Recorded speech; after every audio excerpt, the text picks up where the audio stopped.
Once in a while I get people that that claim they don't believe in evolution.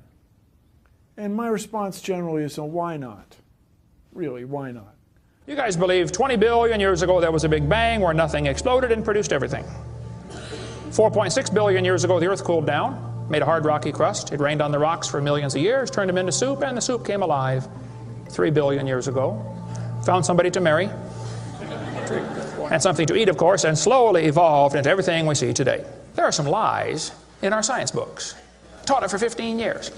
Even though I'm not teaching it anymore, I still like to study. It's so many neat things to learn. We're going to cover some of that tonight. I'm not against science, I'm not against schools, I'm not against teachers, because most of them don't know what they believe. You have to tell them. They teach the kids it all started with a Big Bang 20 billion years ago. What exploded? This is what the textbooks teach. Before the Big Bang, there was nothing, literally nothing, an infinitesimal nugget of space.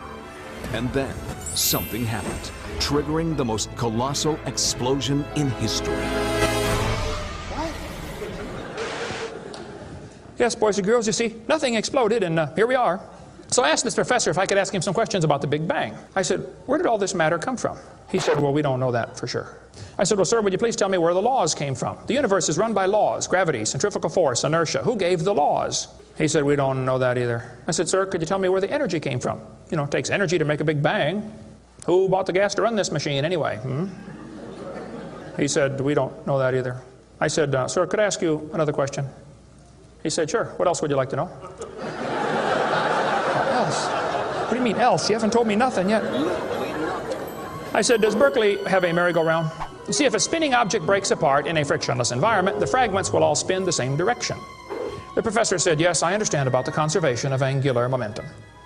I said, well, good. I'd like to ask you a question then, sir. If the whole universe began as a swirling dot, like you said, why do 2 planets spin backwards? He said, that's interesting. I said, no, that's more than interesting. It's kind of hard on your Big Bang theory. Not only that, 6 of the moons are spinning backwards. Why? He said, I don't know. Why do you think they're going backwards? I was hoping he was going to ask that. I said, okay, now, sir, hold it. If I told you that I believe God created the heaven and the earth like the Bible teaches, you're going to say, and where did God come from? And I don't know. But you said, well, we don't know that for sure. We don't know that either. Don't tell me my theory is religious and yours is science. Oh, no, sir, they're both religious. Evolution is a religion. You have to believe. So I asked the professor, where did the matter come from? He said, I don't know. So basically, I believe in the beginning God, and you believe in the beginning dirt. One professor was getting kind of upset about this time. He said, Mr. Hovind, there are hundreds of varieties of dogs in the world. He said, do you mean to tell me that you believe all these dogs came from 2 dogs off a Noah's Ark? You expect me to believe that? I said, sir, would you look at what you're teaching your students? You're teaching your students that all the dogs in the world came from a rock. Charles Darwin was disciplined. I mean, he did these extraordinary experiments, this series of experiments. Then they're going to tell the kids, well, we have evidence for this theory. Charlie Darwin stopped off at these islands right there called the Galapagos Islands. Charlie studied the birds very carefully and said, you know what? I think all these birds had a common ancestor. I bet you're right, Charlie. It was a bird. You see 14 kinds of birds, and you conclude that birds and bananas are related. Here are these ancient dinosaur bones or fossils. They tell the kids they have evidence of evolution from fossils. I don't think so. If you find a fossil in the dirt, all you know is it died. You don't know that it had any kids. And you sure don't know that it had different kids. You bring in a bone to the judge. Judge, I found this bone in the dirt. This is the ancestor of all the humans today. They would laugh at you. You don't know that that's the ancestor of anybody. And why on earth would you think a bone in the dirt can do something animals today cannot do? They'll say, boys and girls, you have 2 bones in your wrist, radius and ulna. And boys and girls, look at the whale's flipper carefully. Did you know the whale has 2 bones in his flipper? And they're called the radius and the ulna? Same as ours. Wow. Who named them, teacher? The whale? Think about it. I'm here to tell my people it's time to stop believing bull just because tell you bull with a straight look on their face. Evolution say people came from monkeys, and the question is, why is there still monkeys? Is these the retarded monkeys? They didn't turn into people just yet. Even Stephen Gould admitted the absence of fossil evidence for intermediary stages is a persistent and nagging problem for evolution. See, what's happened, these guys have looked for missing links in the fossil record. They can't find any, and so they say, well, maybe evolution happened so fast it wasn't preserved.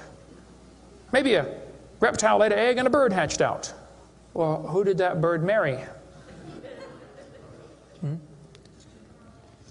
This process that brought us to be is billions of years old. It happens very fast, billions of years fast. Here is radioactivity. We're going to tell the kids in the late 1940s they invented carbon dating. We're going to explain a little bit about radiometric dating and how it's supposed to work, and then show you that it does not work, okay? It sounds good, but there are some assumptions that mess everything up. If we had walked into a room and found a candle burning on the table, and I asked you the question, when was it lit? You say, I don't know, Mr. Hovind, it's burning when I got here. Okay, well then let's do some empirical science. Let's measure the height of the candle. Suppose the candle is 7 inches tall. Who can tell me when it was lit?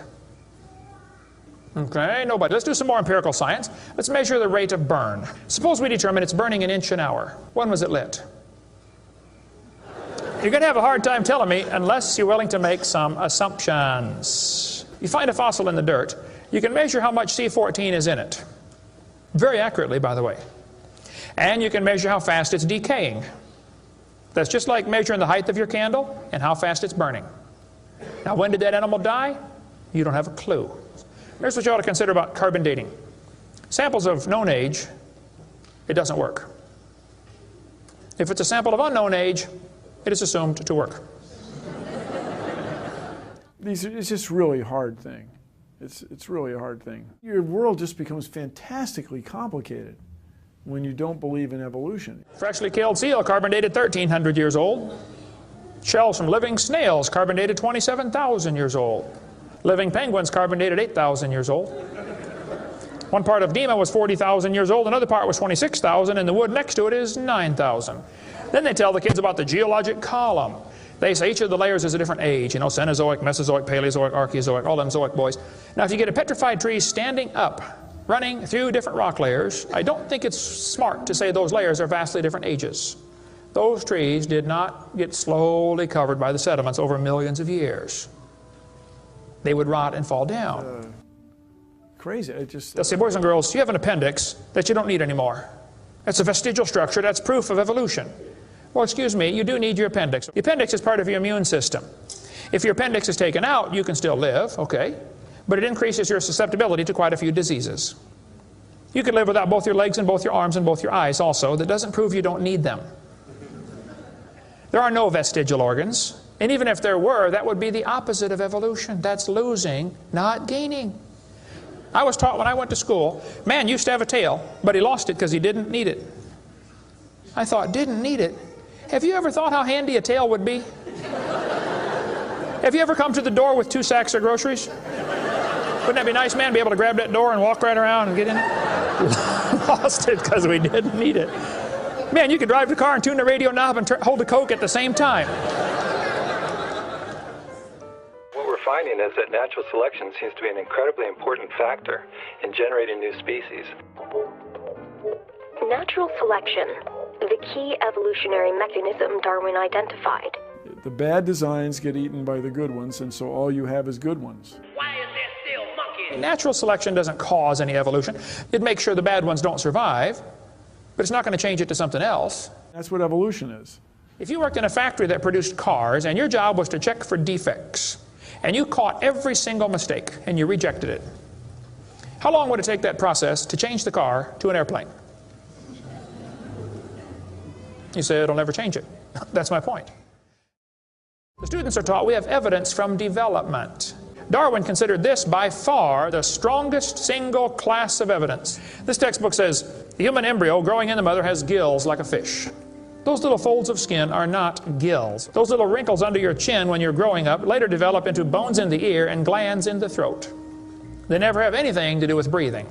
I've seen folks that have 5 or 6 chins and they can't breathe through any of them but the top one. Those are not gill slits. Ernst Haeckel, though, said the turning point in his thinking was when he read Darwin's book. He made huge charts of his posters, of his drawings of these embryos, and traveled all over Germany, and just about by himself converted the Germans to believing in evolution.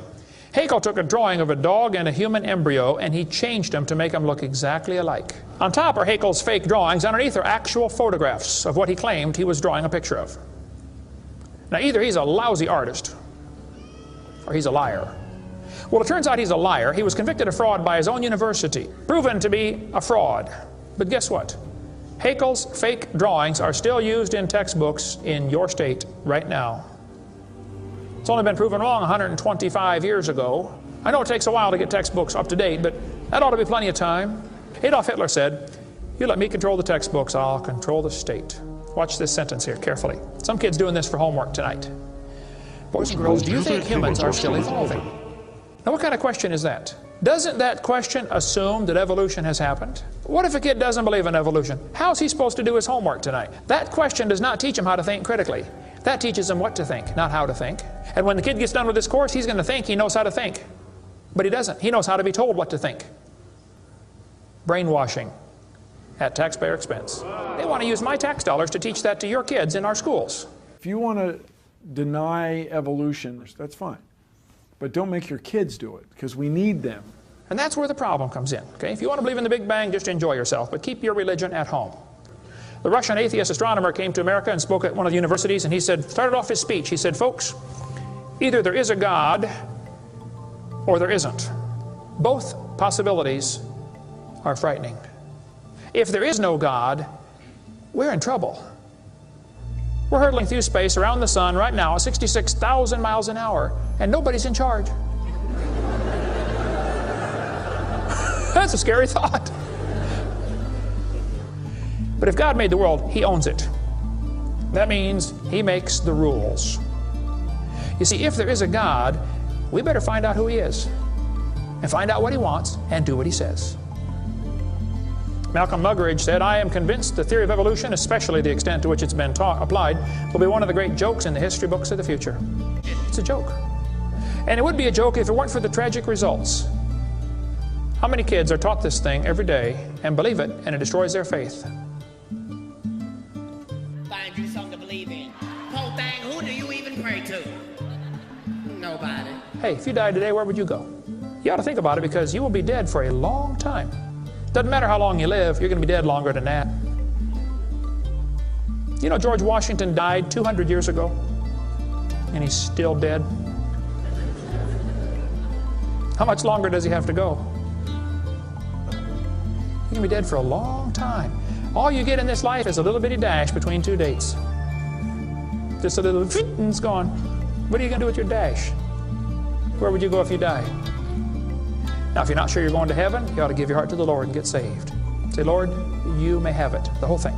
If you are saved, you ought to find something to do for the Lord. And you ought to quit worrying about getting a fancier car and a fancier house and start worrying about who's going to heaven or hell. Maybe God gave you that good job so you can give some money to missionaries, not so you can build a bigger, fancier house. God loves you. God has a plan for your life. And if you don't want it, well, that's your business. But the devil is laughing at you for believing in that. But God loves you, and He wants you to come to heaven. And if you'd like to find out how to go to heaven, come see me. I'll be glad to show you. The Big Bang. Before the Big Bang, there was nothing. Literally nothing. Nothing created everything. The Big Bang is an amazingly difficult thing to wrap your brain around, which isn't surprising. 13.7 billion years ago, we think it was tiny. Nothing. Literally nothing was tiny. And then something happened. Nothing created all the matter we see in the universe today.